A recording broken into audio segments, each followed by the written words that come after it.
Hello friends, magic kitchen by Guni में आपका welcome है। आज हम आपके साथ बहुत ही यूनिक से नाश्ते की रेसिपी शेयर करेंगे और इस नाश्ते को बनाना बेहद ही आसान होगा। ये नाश्ता टेस्टी होने के साथ साथ हेल्दी भी बहुत होगा और इसे आप मिनटों में बनाकर रेडी कर सकते हैं और अपने बच्चों को दे सकते हैं। तो चलिए बिना टाइम वेस्ट किए इस नाश्ते को बनाना स्टार्ट करते हैं। तो सबसे पहले इस नाश्ते को बनाने के लिए हमने ये थोड़ी सी ताज़ा और फ्रेश बिल्कुल पालक ले ली है, जिसको कि हमने बढ़िया अच्छे से 3-4 पानी से वॉश कर लिया है। तो इसके बाद में अब हम लेंगे एक खाली मिक्सी का जार और थोड़ी सी पालक को हम बचा लेंगे और बाकी की पालक को हम मिक्सी जार में ऐड करेंगे। हल्का सा इसमें पानी ऐड करेंगे 3 से 4 चम्मच, जिससे कि जो पालक है वो आसानी से पिस जाए। 3 से 4 चम्मच पानी ऐड करने के बाद में अब हम मिक्सी जार का ढक्कन बंद करेंगे और इसका फाइन सा पेस्ट बना करके रेडी कर लेंगे। तो चलिए पालक को पीस करके लाते हैं। तो लीजिए, हमने पालक को बढ़िया अच्छे से पीस करके रेडी कर लिए है। बहुत ही फाइन सी जो हमारी पालक है वो पीस चुकी है। तो इसे हम ट्रांसफ़र कर लेते हैं एक छोटी सी कटोरी में। तो जितना भी हमारा ये पालक का पेस्ट है उसको हम इस कटोरी में ट्रांसफ़र कर लिए हैं और थोड़ा बहुत जो पेस्ट लगा रह जाता है उसको हम अच्छे से साफ करके इस कटोरी में डाल देंगे। तो जो हमारा ये पालक का पेस्ट है वो रेडी हो चुका है। तो अभी हम इसे साइड में रखते हैं और आगे का प्रोसेस करते हैं। अभी हमने ले लिया है एक खाली बाउल में लेंगे हम आधा कप सूजी जो हमें लेनी है वो बारीक वाली सूजी लेनी है और बढ़िया अच्छे से छान कर लेनी है। इसके बाद में इसमें ऐड करेंगे थोड़ा सा जीरा, थोड़ी सी हमने इसमें अजवाइन ऐड की है और हल्की सी ही कलौंजी ऐड करेंगे। इन तीनों ही चीज़ों का जो कॉम्बिनेशन होता है वो बहुत ही परफेक्ट आता है। इस वजह से थोड़ी थोड़ी सी ये तीनों ही चीज़ें ज़रूर से ऐड करें। हल्का सा नमक ऐड कर देंगे और इसके बाद में इन सभी चीज़ों को पहले तो सूखा ही ऐसे आपस में अच्छे से मिक्स कर लेना है, ताकि जो भी खड़े मसाले हैं और नमक है वो अच्छे से सूजी में मिक्स हो जाए। तो इन्हें बढ़िया से हमने अच्छे से मिक्स कर लिया है। अब 1 चम्मच के करीब हमने लिया है रिफाइंड ऑयल, उसको हम बढ़िया अच्छे से सूजी के साथ मिक्स करेंगे। इस तरीके से हमने इन्हें मसल करके ऑयल को सूजी के साथ मिक्स कर लिया है। जितना अच्छे से हम इसे मसलेंगे उतना ही परफेक्ट सा जो हमारा मोयन है वो लग करके रेडी होगा। तो जो मोयन है वो हमारा लग चुका है। चलिए अब हम इसका डो लगा लेते हैं। तो थोड़ा थोड़ा सा पानी डालकर इसका हम डो लगाएंगे। सूजी जो होती है वो पानी ज़्यादा सोख करती है, इस वजह से इसका जो आपको डो लगाना है वो थोड़ा सा गीला ही लगाना है, क्योंकि जब हम इसे रेस्ट के लिए छोड़ेंगे तो जो सूजी है वो हार्ड हो जाती है। इस वजह से इसका डो थोड़ा सा गीला ही लगाएं। तो इस तरीके से हमने इसका थोड़ा सा गीला सा डो लगा करके रेडी कर लिया है। 2 मिनट के करीब हमने इसे अच्छे से मसल लिया है। चलिए ये डो तो हमारा लग चुका है। इसे हम एक छोटी सी कटोरी में ट्रांसफ़र कर देते हैं और ढककर रख देते हैं। और इसी कटोरी में फिर से हमने ले ली है ये आधा कप वही वाली सूजी। ये जो डो है वो हम पालक मिक्स करके बनाएंगे, क्योंकि आज की जो रेसिपी है बिल्कुल डिफरेंट टाइप की है। इस वजह से अलग अलग तरह से हम डो लगा करके 2 तरह के रेडी करेंगे। सूजी में पहले तो हम ऐड करेंगे थोड़ा सा नमक, इसके बाद में थोड़ी सी अजवाइन डालेंगे, थोड़ी सी कलौंजी डालेंगे। इन चीज़ों को पहले हम अच्छे से सूखा ही मिक्स कर लेंगे और इसके बाद में ऐड करेंगे मोयन के लिए हमने इसमें भी 1 से 1.5 चम्मच के करीब रिफाइंड ऑयल ऐड किया है। रिफाइंड ऑयल को बढ़िया अच्छे से सूजी के साथ मिक्स करना है। जितना अच्छे से हम इसे मसल कर मिक्स करेंगे उतना ही परफेक्ट जो हमारा मोयन है वो लग करके रेडी होगा। तो इस तरीके से हमने इसमें बढ़िया अच्छे से मोयन लगा लिया है। अब इसके बाद में जो हम पालक वाला पेस्ट बना करके रखे थे उस पेस्ट को हमें 1-1 चम्मच करके इसमें ऐड करना है। एक साथ हम इसमें जो पालक वाला पेस्ट है वो बिल्कुल भी ऐड नहीं करेंगे, थोड़ा थोड़ा करके ऐड करेंगे और जितना ज़रूरत होगी उतना ही हम इसमें ऐड करेंगे। तो इस तरीके से हमने इसमें अभी 2 चम्मच के करीब पालक वाला पेस्ट ऐड किया है। इसके बाद 1 चम्मच पेस्ट हम और डालेंगे और इसका डो लगाएंगे। तो टोटली हमने इसमें 4 से 5 चम्मच के करीब जो पालक वाला पेस्ट है वो ऐड किया है। और बस इस तरीके से हमें इसका थोड़ा सा स्मूथ, थोड़ा सा गीला सा डो लगा करके रेडी कर लेना है। बस इसी टाइप का जो हमारा डो चाहिए था हमें वो रेडी हो चुका है। और बाकी के बचा हुआ जो हमारा पालक वाला पेस्ट है उसको हम साइड में रख देंगे। उसका यूज आप किसी भी चीज़ में कर सकते हैं, क्योंकि ये जो पालक का पेस्ट होता है बहुत ही हेल्दी होता है। इसका आप यूज पराठे वगैरह बनाने में कर सकते हैं। तो चलिए ये डो भी हमारा रेडी हो चुका है। इसे भी कवर कर देते हैं थोड़ी देर के लिए रेस्ट के लिए। और जब तक हमारा ये डो जो दोनों ही हैं हमारे वो सेट होते हैं तब तक चलिए नेक्स्ट स्टेप देखते हैं। तो अब हमने लिए हैं थोड़े से ये बेसन के सेव, जो कि हमने घर पे ही बना करके रेडी किए थे। अगर आपके पास मार्केट वाले हैं तो आप उसका भी यूज इसमें कर सकते हैं। और इसके बाद में एक लेंगे खाली मिक्सी का जार, और जितने भी हमारे ये बेसन के सेव हैं उनको हम मिक्सी जार में ट्रांसफ़र कर देंगे। और इसके बाद में मिक्सी जार का ढक्कन बंद करके इसे थोड़ा सा दरदरा सा पीस करके रेडी कर लेंगे। तो चलिए इसे पीस करके लाते हैं। तो लीजिए, हमने जो हमारे बेसन वाले सेव थे उनको इस तरीके से दरदरा सा पीस करके रेडी कर लिया है। ज़्यादा इसे फाइन नहीं पीसना है, थोड़ा सा दरदरा ही रखना है। तो इसे ट्रांसफ़र कर लेते हैं एक छोटे से बाउल में। तो जितना भी हमारे ये बेसन के जो सेव थे उनका जो पाउडर है उसको हमने इस छोटी सी कटोरी में ट्रांसफ़र कर लिया है। चलिए इसे साइड में रखते हैं। और जो हम डो लगा करके रखे थे 2 तरीके के, चलिए उसे चेक कर लेते हैं। तो जो हमारे दोनों ही डो हैं इन्हें रेस्ट करते हुए लगभग 10 मिनट के करीब हो चुके हैं, और जो हमारे डो हैं वो बिल्कुल परफेक्ट से सेट हो चुके हैं। तो अब हमें क्या करना है कि जो हमारा पालक वाला डो था, पहले तो हम उस डो को लेंगे और थोड़ा सा स्मूथ करते हुए इसे चिकना करेंगे, और इसकी एक साइज की 2 लोइयाँ बनाकर रेडी करेंगे। तो दोनों ही लोइयाँ हमने बना ली हैं। और इसके बाद में जो हम वाइट वाला पार्ट्स जो हम डो बनाए थे उसको भी हमें अच्छे से स्मूथ करना है, और उसकी भी इस तरीके से 2 पेड़े बनाकर रेडी कर लेने हैं। तो इस तरीके से हमारी ये जो चारों ही पेड़े बन करके रेडी हो चुके हैं। अब चलते हैं एक चकले की तरफ। तो चकला लिया है, उसके ऊपर पहले तो हम ये जो वाइट वाला डो बनाए थे उसको रखेंगे। उसके ऊपर से लगाएंगे थोड़ा सा सूखा मैदा। आप चाहे तो इसमें सूखा जो गेहूं का आटा होता है उसको भी लगा सकते हैं, लेकिन हमने इसे सूखा मैदा लगाते हुए बेल करके रेडी कर लिया है। और जब हमें इसकी रोटी बेलनी है वो थोड़ी सी पतली सी बड़ी सी बेल कर रेडी करनी है। तो देख सकते हैं बस इसी टाइप की हमें इसकी रोटी बेल करके रेडी करनी है। तो ये एक जो हमारी रोटी है वो बेल करके रेडी हो चुकी है। तो इसे हम एक प्लेट में रख लेते हैं, और इसी तरीके से दूसरी भी बेल लेते हैं। तो दूसरी भी रोटी को इसी तरीके से हमने बेल करके रेडी कर लिया है। तो इन दोनों को ही एक प्लेट में रख लिया है हमने। अब इसके बाद में जो हम पालक वाला पेस्ट का जो डो बना करके रखे थे उस वाली लोई को लेना है, और उसमें भी हम लगाएंगे थोड़ा सा सूखा मैदा, और उसको भी हमें उसी तरीके से बेलना है जैसे कि हम सादे वाले डो से जो रोटी बेल करके रेडी किए थे। तो इसको भी हमने एक पतली सी बड़ी सी इसकी भी एक रोटी बेल करके रेडी कर ली है। तो इसे भी हम उसी प्लेट में रख लेंगे, और इसी तरीके से जो हमारी दूसरी लोई है पालक वाले डो की उसको भी हमें बेल करके रेडी कर लेना है। तो इस तरीके से हमने अपनी चारों ही लोइयों को बेल करके रेडी कर लिया है।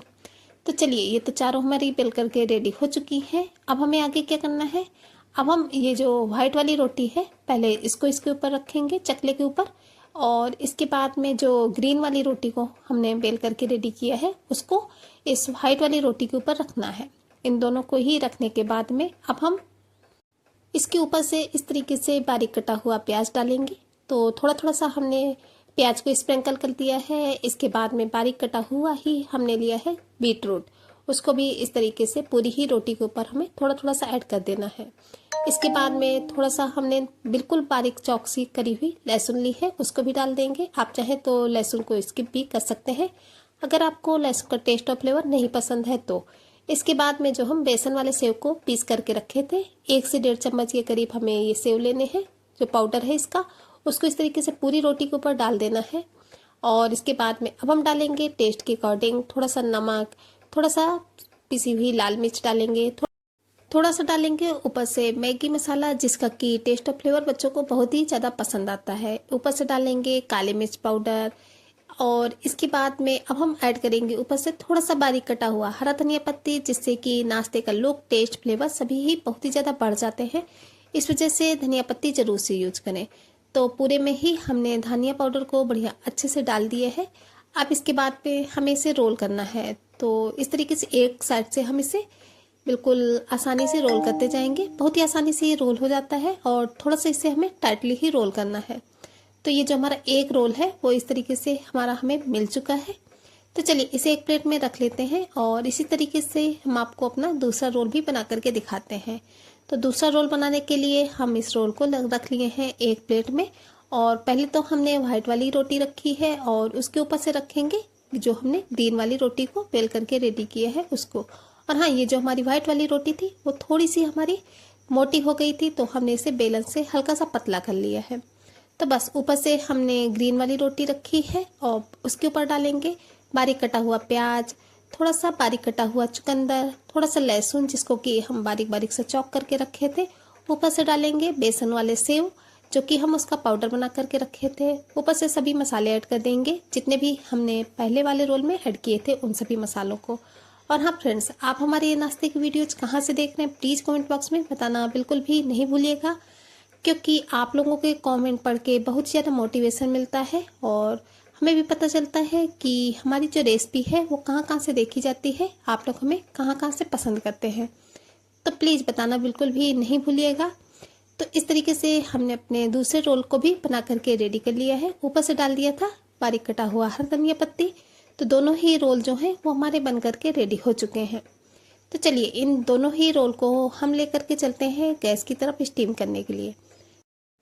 तो इन्हें स्टीम करने के लिए हमने एक कढ़ाई में पानी को गर्म होने के लिए रख दिया था। उसके ऊपर रखी है हमने एक जाली वाली थाली। आप इसकी जगह स्टीमर का यूज कर सकते हैं, या फिर अगर आपके पास ये दोनों ही चीज़ें नहीं है तो जो दूध में ढकने वाली प्लेट आती है छेद वाली, आप उसका भी यूज कर सकते हैं। तो हमने थाली को पहले तो अच्छे से ऑयल से ग्रीस कर लिया है ताकि जब हम अपने रोल को स्टीम करें तो ये इसमें चिपके नहीं। इसके बाद में दोनों ही रोल को हमें थाली के ऊपर अच्छे से एडजस्ट कर देना है। अब चलिए इन्हें हम कवर कर देते हैं और स्टीम होने देते हैं। तो इन्हें स्टीम करने के लिए लगभग 8 से 9 मिनट का समय लगेगा। तो इन्हें कवर करके छोड़ देते हैं और जब तक हमारे ये रोल स्टीम होते हैं तब तक चलिए इसके साथ खाने के लिए एक बहुत ही टेस्टी सी सिंपल सी चटनी बना लेते हैं। तो चटनी बनाने के लिए हमने फिर से वही मिक्सी का जार ले लिया है जिसमें कि हम बेसन वाले सेव को पीस करके रेडी किए थे। तो उस जार में हमने ऐड किए हैं ये 2 हरे टमाटर जो कि बिल्कुल कच्चे और हरे टमाटर हैं, जिनको कि हमने रफली सा चॉप करके लिया है। कच्चे और हरे टमाटर से जो चटनी बनती है वो बहुत ही टेस्टी बनती है, एक बार जरूर से बनाकर ट्राई कीजिएगा। 3 से 4 लहसुन की कलियां ऐड की हैं, 2 हरी मिर्च ऐड की हैं जो कि लाल हो गई हैं। इसके बाद में थोड़ी सी पालक डालेंगे जिससे कि चटनी का कलर बहुत अच्छा आएगा, और ऐड करेंगे काफ़ी सारा धनिया पत्ती जिसे कि हमने डंठल सहित लिया है। डंठल सहित धनिया पत्ती डालते हैं तो उसका टेस्ट जो होता है चटनी में बहुत ही अच्छा आता है। टेस्ट के अकॉर्डिंग नमक ऐड कर देंगे, और जो हम बेसन के सेव को दरदरा से पीस करके रखे थे 2 चम्मच हमें वही पाउडर इसमें ऐड कर देना है। और 1 से 1.5 चम्मच हमने इसमें डाला है ताज़ा फ्रेश दही। आप इसकी जगह इसमें नींबू भी डाल सकते हैं थोड़ा सा खट्टेपन के लिए, लेकिन हमने इसमें दही डाला है। थोड़ा सा पानी ऐड करेंगे और इसके बाद में मिक्सी जार का ढक्कन बंद करके चटनी को पीस करके रेडी कर लेंगे। तो लीजिए चटनी को हमने बढ़िया अच्छे से पीस करके रेडी कर लिया है। चटनी का कलर देख सकते हैं आप कितना अच्छा आया है। तो बस इस चटनी को हम एक कटोरी में ट्रांसफ़र कर लेंगे। इस चटनी को आप किसी भी नाश्ते के साथ एंजॉय कर सकते हैं, फटाफट से बन जाती है ये चटनी, लेकिन इसका टेस्ट बहुत ही लाजवाब आता है। तो चलिए चटनी को साइड में रख देते हैं और जो हम रोल को स्टीम करने के लिए रखे थे चलिए उन्हें चेक कर लेते हैं। तो इन्हें स्टीम होते हुए लगभग 8 से 9 मिनट के करीब हो चुके हैं। तो चलिए इन्हें चेक कर लेते हैं। तो आप देख सकते हैं कि जो हमारा रोल के साइज है वो भी चेंज हो चुके हैं, काफ़ी फ्लपी से हो चुके हैं। ये बहुत ही अच्छे से स्टीम हुए हैं। तो इन्हें चेक कर लेते हैं। तो चेक करने के लिए हमने एक फॉग ले लिया है। फॉग को इस तरीके से हम रोल में डालेंगे तो जो हमारा फॉग है बिल्कुल क्लीन है। इसका मतलब कि जो हमारे रोल है वो बहुत ही अच्छे से स्टीम हो चुके हैं। तो अभी हम गैस की फ्लेम को ऑफ कर देंगे और इन दोनों ही रोल को हम एक प्लेट में निकाल लेंगे। प्लेट में निकालने के बाद में हमने इन्हें ठंडा होने के लिए छोड़ दिया था 10 मिनट के लिए। तो रोल जो है वो हमारे बढ़िया अच्छे से ठंडे हो चुके हैं। तो चलिए अब हम इन्हें कट कर लेते हैं। तो इन्हें हमने इस तरीके से 2-2 पीसेस में कट किया है। पीस आप अपनी पसंद के अनुसार इसमें 2 या 3 भी कर सकते हैं। तो हमने तो इन्हें 2-2 ही पीस में कट किया है। तो चलिए ये तो रेडी हो चुके हैं। आप चाहें तो इन्हें ऐसे ही चटनी के साथ एंजॉय कर सकते हैं, लेकिन अभी हम इन्हें थोड़ा सा और क्रंची और लुक्स वाइज अच्छा बनाएंगे। इस वजह से फिर से चलेंगे गैस की तरफ। गैस में एक पैन चढ़ा दिया है और उसमें लिया था हमने 1 चम्मच के करीब कुकिंग ऑयल। ऑयल को बढ़िया अच्छे से गर्म होने देना है, और जब ऑयल अच्छे से गर्म हो जाएगा तब हम इसमें ऐड करेंगे 1 चम्मच सफ़ेद वाला तिल, थोड़ी सी राई डाली है और थोड़ी सी ही कलौंजी ऐड की है। इन तीनों ही चीज़ों को हल्का सा क्रैकल होने देंगे और इसके बाद में एक एक करके जो हम रोल को कट करके रखे थे उनको ऐड कर देंगे। और इसके बाद में ही जो ऑयल था उसमें हम डालेंगे 1/4 चम्मच के करीब हल्दी पाउडर। हल्दी पाउडर जब हल्का सा कुक हो जाएगा तब हम अपने सभी नाश्ते के पीसेस को इस तरीके से उसमें करते जाएंगे और एक एक करके हम इस तरीके से इन्हें पलट देंगे। तो इस तरीके से उलट पलट करते हुए हमें इन्हें बढ़िया अच्छे से क्रंची कर लेना है, और जिससे कि जितने भी मसाले हैं वो सभी रोल में अच्छे से कोट हो जाए तो नाश्ते का जो टेस्ट है वो भी बढ़ जाएगा और लुक्स भी बहुत ही अच्छा आएगा। और हाँ, हमें अपनी गैस की फ्लेम को बिल्कुल लो रखना है। लो फ्लेम पे ही ये सारा प्रोसेस हमें करना है। गैस की फ्लेम को ना तो मीडियम करेंगे और ना ही हाई करेंगे। बस इस स्टेज पर हम इसमें डाल देंगे 1 से 1.5 चम्मच के करीब जो हम बेसन वाले सेव को दरदरा सा पहले पीस करके रखे थे उसे। इससे डालने से जो नाश्ते का लुक्स है वो बहुत ही ज़्यादा बढ़ जाएगा और टेस्ट तो बढ़ेगा ही। तो इसे भी हमें अपने सभी पीसेस के ऊपर अच्छे से कोट कर देना है। तो इन्हें भी हमने बढ़िया अच्छे से कोट कर दिया है। और हाँ फ्रेंड्स, अगर अभी तक आप लोग चैनल पर नए हैं और चैनल को सब्सक्राइब नहीं किए हैं तो प्लीज़ चैनल को सब्सक्राइब करना बिल्कुल भी नहीं भूलिएगा, इसी तरीके की डिफरेंट रेसिपीज़ के लिए, क्योंकि हम अपने चैनल पर इसी तरीके से नई नई रेसिपी वीडियोज लाते रहते हैं। तो हमने बेसन के सेव और जितने भी मसाले हैं उनको सभी पीसेस के ऊपर बढ़िया अच्छे से कोट कर दिया है। और जो हमारे नाश्ते के पीसेस हैं वो बहुत ही अच्छे से क्रंची हो चुके हैं। इनका लुक्स भी आप देख सकते हैं कितना अच्छा सा आया है। तो ऊपर से इसमें ऐड कर देंगे थोड़ा सा बारीक कटा हुआ हरा धनिया पत्ती, जिससे कि नाश्ते का लुक्स और भी ज़्यादा बढ़ जाएगा। धनिया पत्ती को अच्छे से डालने के बाद में इन्हें थोड़ा सा मिक्स कर देंगे। और चलिए गैस की फ्लेम को ऑफ कर देते हैं और फाइनली हम अपने नाश्ते की आपको प्लेटिंग करके दिखाते हैं। तो लीजिए फ्रेंड्स, रेडी हो चुका है बहुत ही टेस्टी और हेल्दी सा नाश्ता, जिसे कि आप कभी भी बना करके एंजॉय कर सकते हैं। ये नाश्ता बच्चों को भी बहुत ही ज़्यादा पसंद आने वाला है, क्योंकि इस नाश्ते को हमने स्टीम करके बनाया है। इस वजह से ये बहुत ही हेल्दी है, इस वजह से आपकी भी टेंशन ख़त्म। तो इसे हमने सर्व किया है उसी चटनी के साथ, जो कि चटनी हमने हरी धनिया की और हरे टमाटर से बना करके रेडी की थी। इस चटनी के साथ ये नाश्ता बहुत ही टेस्टी लगता है, तो आप इसे ज़रूर से ट्राई कीजिएगा। और हाँ, अगर वीडियो पसंद आई हो तो प्लीज़ वीडियो को एक छोटा सा लाइक ज़रूर से करें। इसे ज़्यादा से ज़्यादा फैमिली फ्रेंड्स के साथ शेयर भी करें, ताकि उनका सपोर्ट भी हमें मिल सके। चलिए फ्रेंड्स, फिर चलते हैं, मिलेंगे किसी नई वीडियो में इसी तरीके की किसी नई यूनिक सी हेल्दी सी रेसिपी के साथ। तब तक के लिए बाय बाय।